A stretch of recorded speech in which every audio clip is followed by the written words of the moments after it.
Vamos falar de Vasco. Um domingo de folga para o elenco. O Vasco registrou na CBF a rescisão de contrato de Dmitry Payet.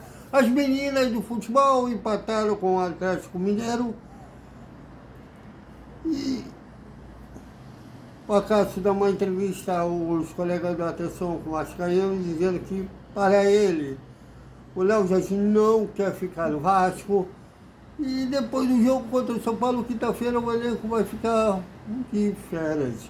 Vamos falar sobre isso após a vinheta.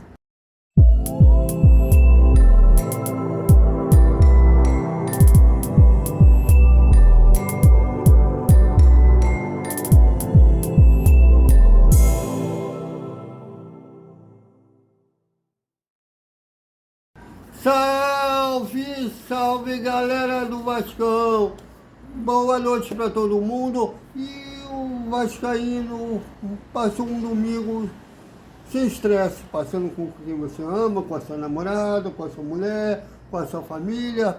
Eu, por exemplo, passei numa festa junina que tinha aqui em Copacabana e pelo menos eu pude respirar aliviado, sem pensar em trabalho, sem pensar em me estressar com um amor chamado Vasco da Gama.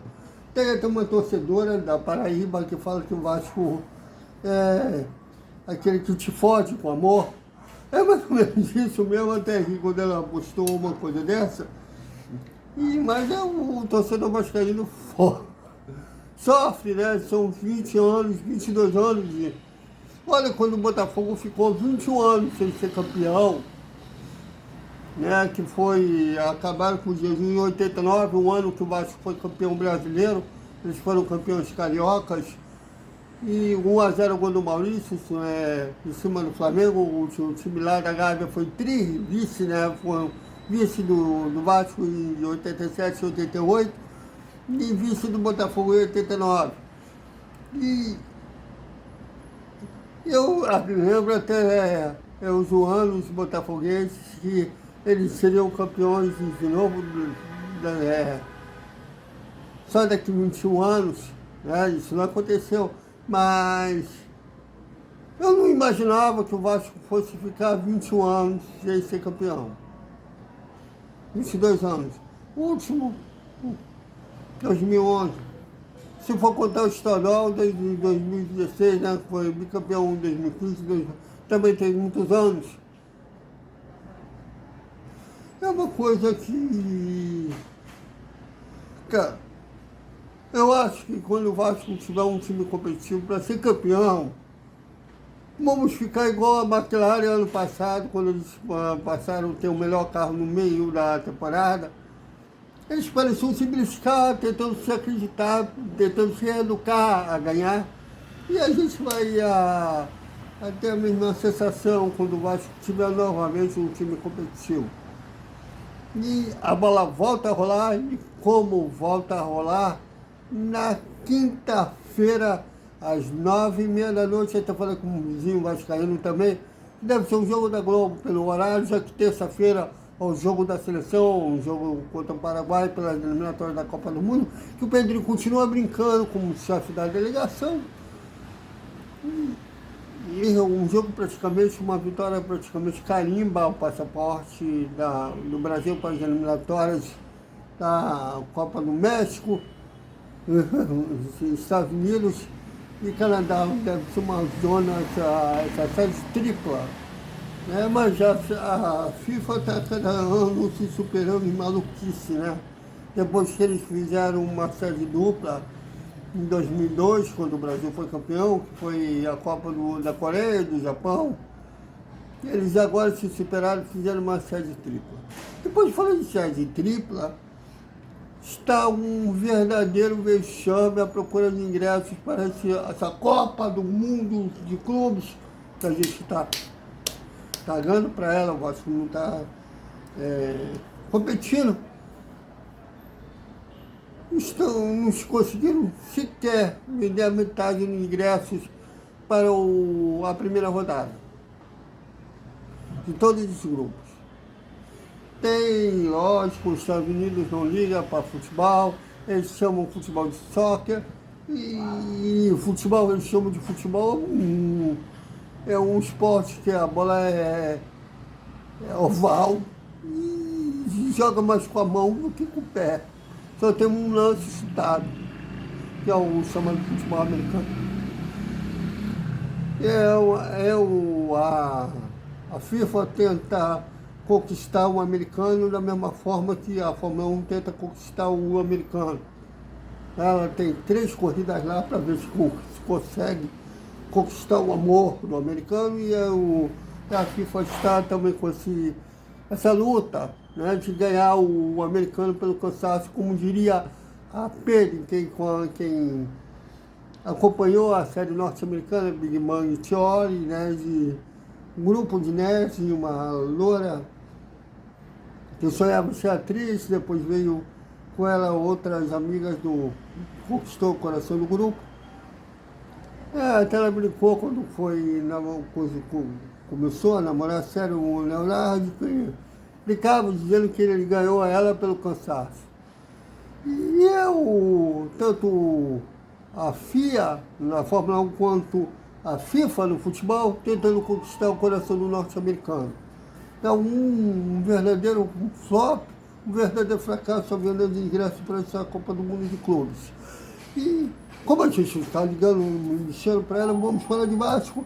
E hoje as meninas da Colina foram a campo contra o Atlético Mineiro pelo A2 e no Nivaldo Pereira empataram em 1-1. O gol do Vasco foi da Lourdes, né? O Vasco abriu o placar depois do Atlético Mineiro, empatou. E foi um péssimo resultado para ambos. O Vasco foi para a 5ª posição com 7 pontos. Né? São 2 em cada grupo que fazem a semifinal e depois fazem a final. Então o Vasco precisa vencer, precisa dar uma arrancada no A2 para tentar ir subir para a elite do futebol feminino. E no próximo sábado enfrenta o Santos às 3 da tarde na Vila Belmiro. Boa sorte, meninas. O Santos que é o líder do grupo A.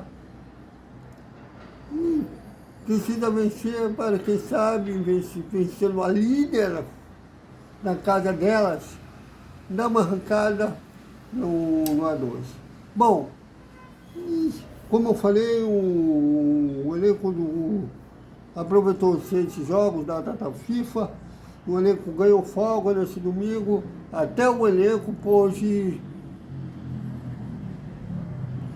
esfriar a cabeça, acalmar, passar com as suas famílias e a representação está marcada para essa segunda-feira no Centro de Treinamento Moacir Barbosa, visando o jogo de quinta-feira, terá segunda, terça e quarta seguida de viagem para São Paulo, enfrentar o São Paulo.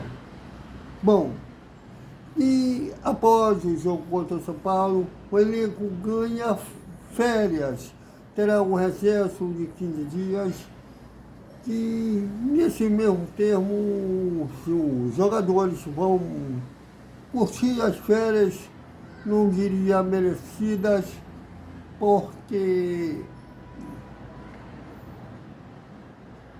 dá no campo, não tem como dizer que são merecidas, porque o torcedor vascaíno está estressado. Mas, por outro lado, foi até justo, né? Porque eles não tiveram férias no final do ano passado para este ano, já que foi um calendário muito corrido devido a essa Copa do Mundo de Clubes. E mais nos bastidores, o Pedrinho e o Felipe vão ter que dobrar a cabeça para reforçar o elenco visando o restante da temporada, já que no final de junho a parada volta a rolar, e como volta a rolar, aí não para mais até dezembro. Até agora, nada de reforço, abriu uma janela curta agora em dezembro, agora semana passada vai até terça-feira, E vai ter uma janela longa, entre aspas, que vai até 12 de setembro, quando começar a Copa do Mundo de Clubes. E até agora, na área de reforço, o Vasco pretende reforçar um meio de campo, um volante e um atacante, pelo menos. E mais nomes estão sendo ventilados mais para a imprensa, mas enquanto não vi esse novo diretor, nenhuma proposta formal foi feita ainda. Foram sondagens como foram ventilados, como o Pedro Rocha, que chegou a ser ventilado, mas o Vasco, na prática, não fez nenhuma proposta pelo jogador e ainda está na espera de oficializar esse diretor.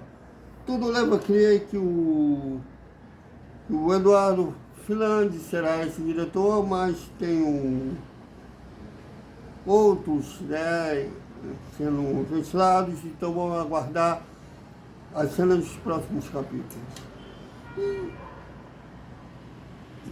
O Acácio deu uma entrevista ao colega do Atenção Vascaínos.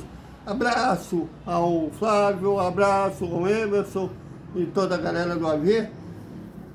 E ele disse que, para ele, o Léo Jardim está se posicionando que não quer ficar no Vasco.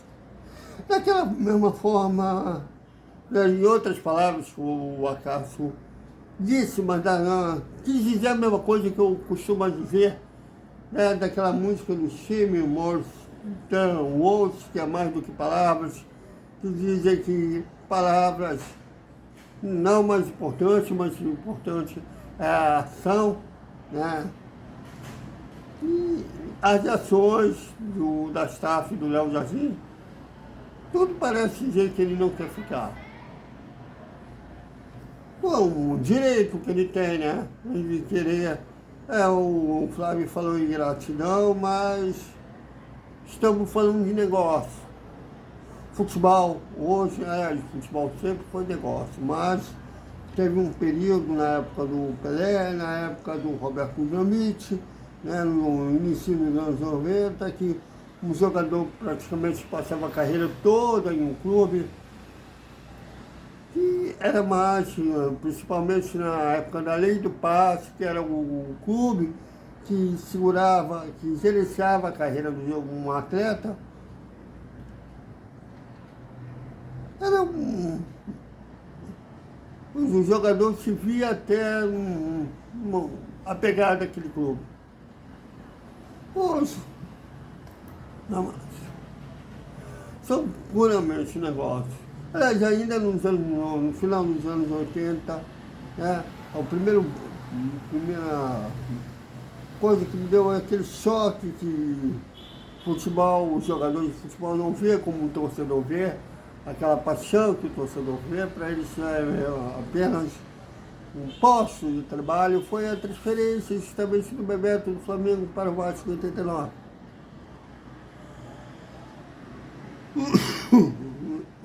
Desculpe, a ponto do Cícero Melo no Sala falar que, quando o empresário do Bebeto falou que o Bebeto era jogador do Vasco, como ele estava tomando vinho, pensou que era papo de bêbado, e para ele não via um jogador que o Flamengo tinha como um substituto do Zico, transferir para o maior rival. Ninguém passava pela cabeça, precisou o cara mostrar provas. Então, hoje, o futebol hoje não tem essa de gratidão, hoje é mais puramente mercado. Se deveria ser ou não, vai de cada um, a opinião de cada um. Eu acho até que o Léo Jardim deveria ter mais flexibilidade, né? Isso aqui ele virou um jogador de seleção no Vasco. Mas se ele receber uma proposta ganhando 10 vezes mais que ganha no Vasco, só posso falar, boa sorte. Como eu disse ontem, nenhum jogador está acima do clube. O clube não pode se quebrar mais, se já está quebrado, com um jogador. E para encerrar, o Vinei Casagrande, abraço ao Vinei Casagrande, do SBT, colega Lucas Pedrosa, lá do SBT, postou em suas redes sociais, o Vasco já registrou da CBF a rescisão de Dimitri Payet. Bom, é uma coisa que a gente já esperava, mas eu acho que não coloco como alguma esquete a passagem decepcionante, diria que foi uma passagem que poderia sim ser melhor, até porque nunca eles pegaram nem o Coutinho, na verdade, nem o Payet, pegaram um treinador que explorasse as qualidades deles, mas eu achava que com o Diniz, o Payet poderia voltar a uma boa fase. Estava uma fase que isso atravessa com qualquer jogador, mas o último jogador que eu vi chamar uma responsabilidade em uma partida foi com ele, no Bahia ano passado. O Coutinho, adoro o Coutinho, mas ainda não vi ele chamar a responsabilidade para si. Então, mas o que vocês acham? Comentem, opinem, aqui a galera tem moral, aqui do outro talvez. Até uma boa noite com o resumo. Boa noite agora, desculpa, até o nosso esperto vascaíno. E boa noite com o resumo da segunda-feira do Vasco. Até mais.